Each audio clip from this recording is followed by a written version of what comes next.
Hello. The મલાગાદી ઉચ્ચતર કેળવણી મંડળ સંચાલિત એમ.કે. લાઠીવાલા સાયન્સ કોલેજ તરફથી હું Nidhi Upadhyay, assistant professor chemistry subject. આજે આપણે મિત્રો સેમ 4માં CCCH 402 કોડ છે. એમાં આપણે ફર્સ્ટ યુનિટ બોરોન હાઇડ્રાઇડ વિશે ભણીશું. યુનિટ 1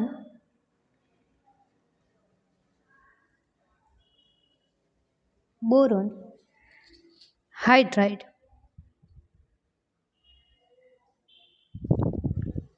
બોરોન હાઇડ્રાઇડ એમાં આપણે બોરોનનું ક્લાસિફિકેશન, એની પ્રિપરેશન, પ્રોપર્ટી, ડાયબોરોનનું સ્ટ્રક્ચર અને એની અંદર બોન્ડિંગ કઈ રીતે થાય છે એના વિશે સમજશું.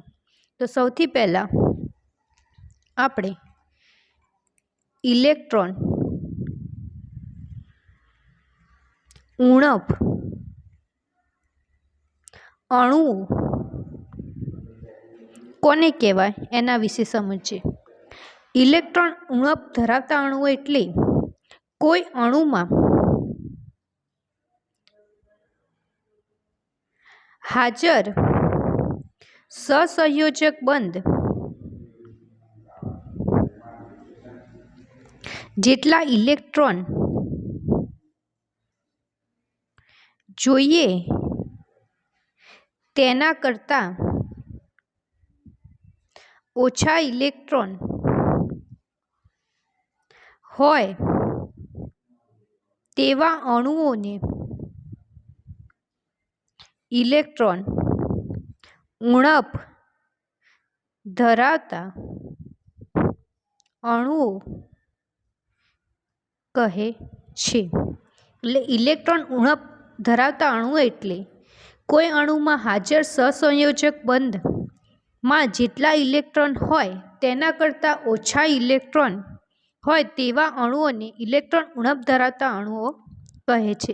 એનું ઉદાહરણ છે B2H6. B2H6માં 7 સહસંયોજક બંધ,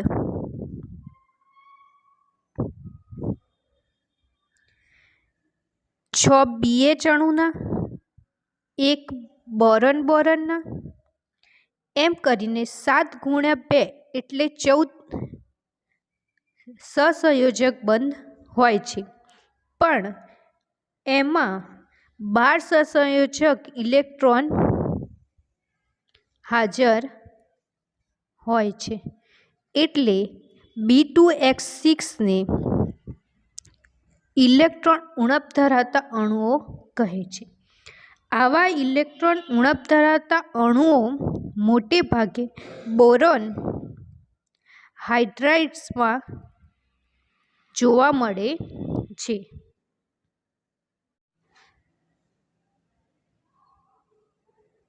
બોરોન હાઇડ્રાઇડ. બોરોનમાં હાઇડ્રોજન સાથે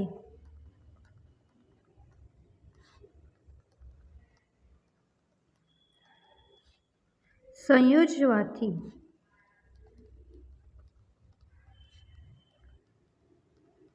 બોરાઇડ બને છે. તેને બોરોન હાઇડ્રાઇડ્સ તરીકે પણ ઓળખાય છે. 1922 થી 1936ના સમયગાળામાં સ્ટોક નિર્વાતે ટેકનિકની મદદથી B2H6, B4H10, B5H9, B5H11, B6H10, B10H14 આટલા સંયોજનો શોધ્યા હતા. આ 7 પ્રકારના બોરેન છે. તેને 2 ભાગમાં વર્ગીકૃત કરવામાં આવે છે. એને 2 ભાગમાં વિભાગ કરવામાં આવે છે તે એના આલ્કેનના બંધારણના આધારે 2 ભાગમાં એને વર્ગીકૃત કરવામાં આવે છે. તો એના 2 ભાગ વિશે આપણે સમજીએ. તો પહેલો ભાગ છે એનો BN HN+ 4 અને BnHn+6 આ બે શ્રેણીઓ છે BnHn+4 અને BnHn+6 આ બેમાં BnHn+4 વધુ સ્થિર છે અને આની સાપેક્ષમાં BnHn+6 એ ઓછી સ્થિર છે। તો અને BnHn+4 માં આપણે જોવાના છે ઉદાહરણ। તો કઈ રીતે n બરાબર 2 લઈએ તો B2H6 મળે, એને ડાયબોરેન કહેવાય। n બરાબર આપણે 5 લઈએ તો B5H9 એટલે પેન્ટાબોરન મળે, એને પેન્ટાબોરન 9 કહેવાય છે કારણ કે આપણને બીજા પેન્ટાબોરન બી મળે છે, એ આપણે આગળ જોઈએ છે। n બરાબર 10 લઈએ તો B10H14 એ આપણને ડેકાબોરન 14 મળે છે, એમાં બી આગળ બીજા મળે છે એટલે એની પાછળ આપણે 14 પેન્ટાબોરન 9 એ રીતે દર્શાવવામાં આવે છે। હવે આપણે જોઈએ BnHn+6 તો BnHn+6 માં n બરાબર 4 લઈએ તો B4H10 એને ટેટ્રાબોરન કહેવાય। n બરાબર 5 લઈએ તો B5H11 એટલે પેન્ટાબોરન 11 મળે, એટલે આપણને BnHn+4 માં 5 લઈએ તો આપણને પેન્ટાબોરન 9 મળે છે અને BnHn+6 માં n બરાબર 5 લઈએ તો પેન્ટાબોરન આપણને 11 મળે છે।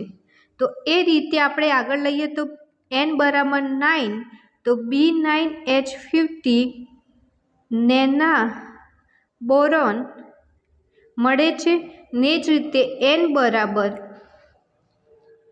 10 એટલે B10H16 ડેકાબોરન 16 મળે, એટલે ડેકાબોરન 14 અને ડેકાબોરન 16 બે રીતે આપણને પ્રાપ્ત થાય છે। આ વર્ગો સિવાય B20H26 B20H26નું બંધારણ નક્કી થયું છે તે જ મુજબ B8H18ની પણ પરખ થઈ શકી છે।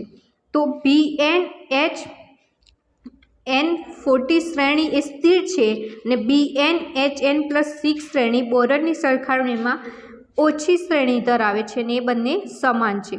હવે બોરોન હાઇડ્રેટની બનાવટ અને ગુણધર્મો વિશે આપણે સમજીએ તો 1921 થી 1936ના સમયગાળા દરમિયાન Alfred સ્ટોકના સહકાર્યકરોએ B2H6 B14H10 B5H9 B5H11 B6H10 અને B10H14 જેવા બોરોન હાઇડ્રેટ બનાવ્યા હતા। તેમને રાસાયણિક ગુણધર્મોના લીધે વર્ગીકૃત કરવામાં આવ્યા છે। બોરોન હાઇડ્રેટ B2H6 સિવાયના બધા જ બોરોન હાઇડ્રેટ મેગ્નેશિયમ બોરાઇડ Mg3P2 ની એસિડ સાથેની પ્રક્રિયાથી બનાવવામાં આવે છે। આ boron hydrate B2H6 B4 B10 B5H9 B5H11 B6H10 B10H14 boron hydrate બાષ્પશીલ, ક્રિયાશીલ અને હવા પ્રત્યે સંવેદનશીલ હોય છે।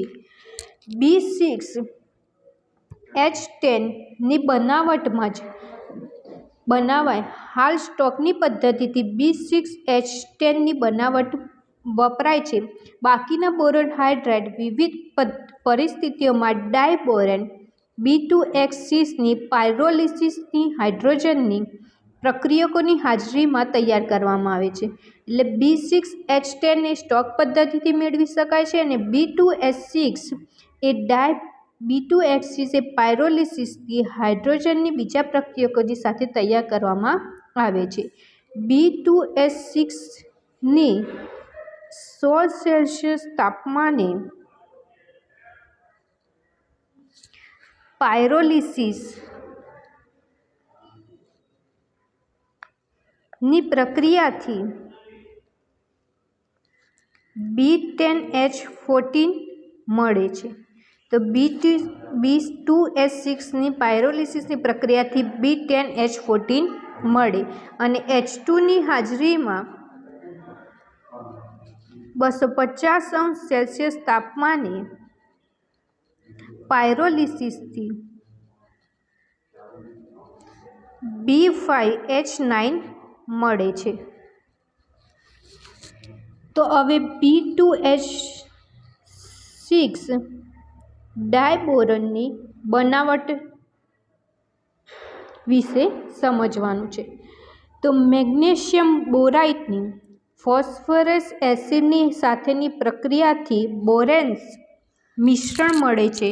તેને ગરમ કરવાથી B2H6 મળે છે। તો Mg3P2 મેગ્નેશિયમ બોરાઇટની ફોસ્ફરિક એસિડ H3PO4ની સાથેની પ્રક્રિયાથી બોરેન્સનું મિશ્રણ મળે છે એટલે B2H6 વત્તા B4H10 એટલે એની પછી ગરમ કરવાથી આપણને B2H6 એટલે ડાયબોરોન પ્રાપ્ત થાય છે। એ જ રીતે બોરોન ટ્રાયફ્લોરાઇડની ઇથરમાં ઓગાળી તેની સોડિયમ હાઇડ્રાઇડ સાથે પ્રક્રિયા કરતાં ડાયબોરોન મેળવી શકાય છે। તો એ કઈ રીતે તેનું ઇક્વેશન જોઈએ આપણે। બોરોન ટ્રાયફ્લોરાઇડ એની NaBH4 સાથે પ્રક્રિયા કરવાથી આપણને ડાયબોરોન મળે છે। તો બોરોન ટ્રાયફ્લોરાઇડ એની NaBH4 સાથે પ્રક્રિયા કરવાથી NaBH4 વત્તા 2B2H6 એટલે ટ્રાયબોરોન પ્રાપ્ત થાય છે। આ ટ્રાયબોરોનની બનાવટ હતી। હવે ઉચ્ચ બોરોન્સની બનાવટ કઈ રીતે થાય એ સમજીએ આપણે। ઉચ્ચ બોરોનની બનાવટ વિશે સમજીએ તો ડાયબોરોનનો ઉપયોગ ઉચ્ચ બોરોનની બનાવટમાં પ્રારંભિક પદાર્થ તરીકે કરવામાં આવે છે। તો ઉચ્ચ બોરોનની બનાવટ કઈ રીતે થાય તો ડાયબોરોનને તાપમાન અને દબાણની વિવિધ પરિસ્થિતિઓમાં ગરમ કરીને ઉચ્ચ બોરોન બનાવાય છે। તો ડાયબોરોનને તાપમાન અને દબાણની વિવિધ પદ્ધતિઓથી ગરમ કરીને ઉચ્ચ બોરોન મેળવવામાં આવે છે। આ પ્રક્રિયાને ઉષ્મીય વિઘટન તરીકે પણ ઓળખવામાં આવે છે। તો ડાયબોરોનને ઉષ્મીય વિઘટન દ્વારા ન મેળવી શકાતા ઉચ્ચ બોરોનને વિશિષ્ટ પદ્ધતિઓ દ્વારા બનાવી શકાય છે। તો ડાયબોરોનને ઉષ્મીય વિઘટનથી જે આ પ્રક્રિયાથી તાપમાન અને દબાણની પ્રક્રિયાથી ના મેળવી શકાય તેને વિઘટન દ્વારા ના મેળવી શકાય તેને ઉચ્ચ બોરોનની વિશિષ્ટ પદ્ધતિઓ એટલે વિશેષ પદ્ધતિમાં એક પદ્ધતિ આપેલી છે B6H10 ને સ્ટોકની મૂળ પદ્ધતિથી તથા B18H22ના બંને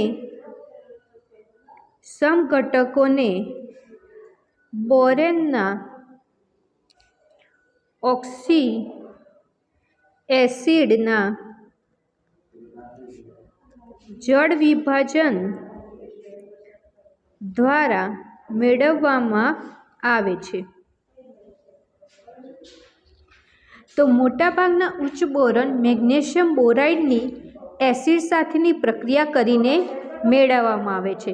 તો મોટાભાગના ઉચ્ચ બોરોનને એટલે Mg2 મેગ્નેશિયમ બોરાઇડને HCl સાથે પ્રક્રિયા કરતાં B4H10 B5H9 B5H11 B6H10 વત્તા B10H14 મેળવી શકાય છે। તો મોટાભાગના બોરોનને મેગ્નેશિયમ બોરાઇડ સાથેની પ્રક્રિયા કરવાથી આપણને B4H12, B5H9, B5H11, B6H10, B10H14 મળે છે। તો હવે ડાયબોરોનની જે આપણે ઉષ્મીય વિઘટન પ્રક્રિયા કરી તેનો આપણને ઉષ્મીય વિઘટનનો એક ચાર્ટ બતાવ્યો છે કે કઈ રીતે તેની વિઘટન પ્રક્રિયાથી આપણને બોરેન મળે છે। તો ડાયબોરોન એની સૌ પ્રથમ આપણે 100°C પ્રક્રિયા કરવાથી આપણને B4H12 પ્રાપ્ત થાય છે। એની હાઇડ્રોજનની પ્રક્રિયાથી આપણને B4 100°C પ્રક્રિયા કરવાથી B4H12 પ્રાપ્ત થાય છે। એ જ રીતે 250°C તાપમાને H2ની હાજરીમાં એની પ્રક્રિયા કરવાથી ડાયબોરોનની B5H9 પેન્ટાબોરોન 9 પ્રાપ્ત થાય છે આપણને। એ જ રીતે ડાયબોરોનની 115°C તાપમાને પ્રક્રિયા કરવાથી B5H11 એટલે પેન્ટાબોરોન 11 પ્રાપ્ત થાય છે અને ડાયબોરોનની 100°C તાપમાને પ્રક્રિયા કરવાથી B10H14 પ્રાપ્ત થાય છે। આ આપણને ડાયબોરોનની તાપમાન સાથેની પ્રક્રિયા કરવાથી વિવિધ ડાયબોરોન પ્રાપ્ત થાય છે। B4H12, B5H9, B5H11, B10H14 આ ડાયબોરોનના લીધે તો પ્રાપ્ત થાય છે પણ એમની અલગ અલગ પ્રક્રિયાના લીધે બી એકબીજા રીતે પ્રાપ્ત થાય છે। જે રીતે B4H12ને 95°C તાપમાને એની પ્રક્રિયા કરવાથી B10H14 પ્રાપ્ત થાય છે આપણને અને B5H11ની 25°C તાપમાને પ્રક્રિયા કરવાથી B10H14 પ્રાપ્ત થાય છે। એ જ રીતે B5H11ની 100°C તાપમાને H2ની હાજરીમાં 60°C તાપમાને પ્રક્રિયા કરવાથી B4H12 પ્રાપ્ત થાય છે અને B4H12ની 60°C તાપમાને પ્રક્રિયા કરવાથી પાછો આપણને B5H11 પ્રાપ્ત થાય છે। આ આખી પ્રક્રિયા ડાયબોરોનની ઉચ્ચ બોરેન્સની બનાવટની એટલે ઉષ્મીય વિઘટનની બનાવટ છે। તો આ રીતે આપણે ડાયબોરોનની ઉષ્મીય વિઘટનથી મળતી નિપજો વિશે સમજાવ્યું છે। હવે એના ગુણધર્મો જોઈએ। ડાયબોરોનના ગુણધર્મો વિશે આપણે સમજીએ તો ડાયબોરોનના ગુણધર્મમાં તે બાષ્પશીલ, ક્રિયાશીલ અને હવા પ્રત્યે સંવેદનશીલ છે। બાષ્પશીલ, ક્રિયાશીલ અને હવા પ્રત્યે સંવેદનશીલ છે। હવે એની રાસાયણિક પ્રક્રિયા તો B2H6 ડાયબોરોનની ઓક્સિજન સાથેની પ્રક્રિયાથી આપણને બોરેન્સ વાયુઓનો ઓક્સિજન સાથે ઝડપથી સળગી ઉઠે છે એટલે આપણને ઓક્સિજનનો ઓક્સાઇડ પ્રાપ્ત થાય છે B2O3 અને H2O મુક્ત થાય છે। તેની રાસાયણિક પ્રક્રિયામાં પહેલી છે તો ડાયબોરોનની ઓક્સિજન સાથેની પ્રક્રિયા કરવાથી આપણને ઓક્સિજનનો ઓક્સાઇડ બને છે બોરોન સાથે અને બોરોન વાયુઓ મુક્ત થાય છે અને તે ઝડપથી સળગી ઉઠે છે। હવે બીજી છે પાણી સાથેની પ્રક્રિયા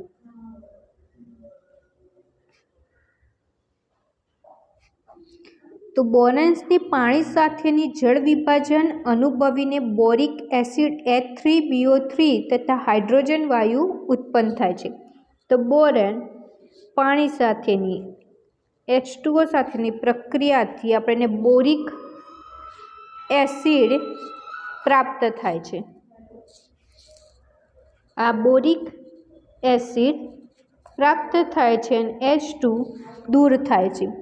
આવી જ પ્રક્રિયા આલ્કોહોલ સાથે થવાથી આલ્કોક્સિક સમૂહ બોરોન સાથે જોડાય છે અને હાઇડ્રોજન વાયુ દૂર થાય છે। તો બોરોનની આલ્કોહોલ સાથે CH3OH અને આલ્કોહોલ સાથે પ્રક્રિયા થવાથી આપણને આલ્કોહોલનો ઓક્સિજન સમૂહ મળે છે અને H2 દૂર થાય છે। આ રીતે રાસાયણિક પ્રક્રિયામાં એક આપણે જોઈ ઓક્સિજન સાથેની, બીજી પાણી સાથેની અને આલ્કોહોલ સાથેની। હવે એની છે વિસ્થાપન પ્રક્રિયા।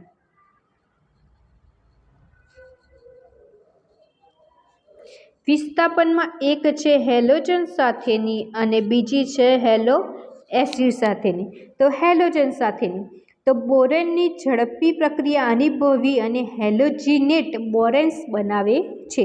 તો બોરેન એ હેલોજન સાથે ઝડપથી પ્રક્રિયા કરે છે અને ઝડપથી પ્રક્રિયા કરતા એ હેલોજિનેટ બોરેક્સ બનાવે છે। તો બોરેન B2H6 ની હેલોજન Br2 સાથે પ્રક્રિયા કરવાથી હેલોજિનેટ બોરેન્સ બનાવે છે અને BHR મુક્ત થાય છે, એટલે તે હેલોજન સાથે ઝડપથી પ્રક્રિયા કરે છે। અને બીજું છે હેલો એસિડ। તો હેલો એસિડ પણ બોરેન્સમાંથી હાઇડ્રોજનનું વિસ્થાપન કરવા માટે સક્ષમ છે। તો B2H6 અને હેલો એસિડ એટલે હેલો એસિડમાં હાઇડ્રોજન અને હેલોજન બે જોઈન્ટ હોય એટલે X તરીકે આપણે I, Ca અને Br માંથી ગમે તે એક લઈ શકે અને એની સાથે પ્રક્રિયા કરવાથી આપણને B2H5X વત્તા H2 રિમૂવ થાય છે। આ હેલોજનનો એસિડ સાથે બોરેનનું સંયોજન થવાથી આપણને B2H5X મળે છે અને H2 રિમૂવ થાય છે। હવે આની બેઝ સાથેની પ્રક્રિયા